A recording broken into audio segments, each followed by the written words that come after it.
जैसे कि ये तमाम के तमाम फंक्शन जो है ना, sine x, cos x and so on, ये कहलाते हैं ट्रिग्नोमेट्रिक फंक्शन। इनको अगर आप ग्राफिकली रिप्रेजेंट करेंगे ना तो आपको एक कर्व हासिल होगा, किसी भी टाइप का कर्व, जिसको सर्कुलर कर्व भी कहा जाता है, कर्व की फॉर्म। और इनवर्स ट्रिग्नोमेट्रिक फंक्शन, सॉरी, जो हाइपरबोलिक फंक्शन है वो लिखा जाता है साइन एच एक्स। अगर आप इसको पूरा पढ़ना चाहें कंप्लीटली पढ़ा जाएगा साइन हाइपरबोलिक एक्स। अब आजकल तो वैसे ही शॉर्टकट के चक्कर में रहते हैं, वैसे भी पढ़ा भी जाता है साइन एच एक्स। और चैप्टर नंबर 9 में जाके ना हम जो 8 और 9 में 4 टाइप्स के कर्व्स पढ़ेंगे, उसमें एक कर्व जो है ना वो है हाइपरबोला। तो अगर इस कर्व को आप, इस फंक्शन को आप ग्राफिकली रिप्रेजेंट करेंगे तो आपको इस टाइप के कर्व जो है ना वो हासिल होगा। अगर हाइपरबोलिक कर्व हासिल, अगर sin x cos x tan x, तो आपको सिंपली कर्व हासिल होंगे जिनको सर्कुलर कर्व कहा जाता है, जिनकी बुनियाद जो है वो सर्कल होती है। और अगर sin हाइपरबोलिक x और इसके बाद क्या होगा यकीनन cos hyperbolic x and so on, in functions को ग्राफिकली रिप्रेजेंट करेंगे तो फिर आपको जो है वो हाइपरबोलिक कर्व हासिल होगा। इस वजह से इन फंक्शंस को जो है वो पढ़ा जाता है, इन फंक्शंस को कहा जाता है हाइपरबोलिक फंक्शन। ठीक है। अब टोटल ट्रिग्नोमेट्रिक फंक्शंस कितने हैं? टोटल ट्रिग्नोमेट्रिक फंक्शंस 6 होते हैं, 7वां कोई सा भी नहीं होता। sin x, cos x, tan x, cot x, sec x, cosec x। इसी तरीके से 6 ही जो है वो हाइपरबोलिक है। sin hx, cos hx, sec hx, cot hx, cosec hx और sec hx। और इसी तरीके से इनवर्स हाइपरबोलिक भी इसी तरह होती है। क्या पढ़ा जाएगा? sin hyperbolic inverse x। Inverse जो है वो साइन के ऊपर नहीं आएगा बल्कि h के ऊपर आएगा। इसी तरीके से cos hyperbolic inverse x and so. समझ में आ रही है ना बात?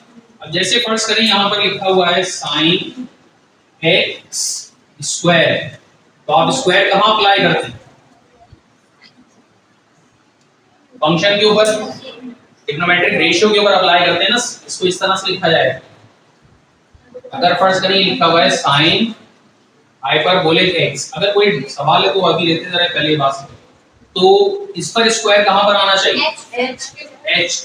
ये आ जाएगा sin हाइपरबोलिक स्क्वायर x। ये बेटा कोई सवाल समझ में आ गई बात? अब इसके डेरिवेटिव जो है ना अगर आप देखें तो 6.6 से 3.6 से पहले लिखे हुए हैं, देखेंगे तो बात समझ में आएगी। अगर नहीं देखेंगे तो सुन तो लेंगे लेकिन बात क्लियर नहीं। ऊपर तो खैर हाइपरबोलिक है y is equals to sin hx लिखा हुआ है ना, और येलो जो लाइन है उसमें dy अपॉन dx का मतलब डेरिवेटिव है, तो sin hx का डेरिवेटिव क्या होगा? cos hx। cos hx का डेरिवेटिव sin hx, और इसी तरीके से tan hx का sec h square x, cot hx का माइनस cosec, आप चाहे तो पूरा पेंसिल से लिख लीजिए, minus cosec h square x।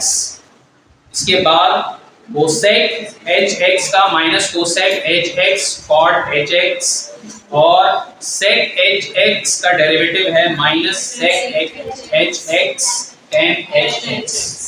और नीचे अगर आ जाए तो ये इनवर्स के, इसमें sin inverse x, sin h inverse x, sorry sin h inverse x, इसका derivative 1 over under root x square plus 1, cos h inverse x 1 over under root x square minus 1, tan h inverse x, इसका derivative 1 over 1 minus x square, cot h inverse x, इसका derivative भी 1 over 1 minus x square. ये बात याद रखिए, cot और sin hyperbolic का एक ही। और इसके बाद cosec हाइपरबोलिक इनवर्स x इसका डेरिवेटिव -1/x√1 + x², और sec हाइपरबोलिक इनवर्स x इसका -1/x√1 - x²। ये डेरिवेटिव्स, ठीक है बेटा, ये आपको याद होना चाहिए। अब सवाल अगर हम करें, कोई सवाल अब तक की बात जैसे कोई सवाल अगर आपको पूछना है तो बता दीजिए, वरना एक्सरसाइज शुरू कर जी। शुरू करें बेटा।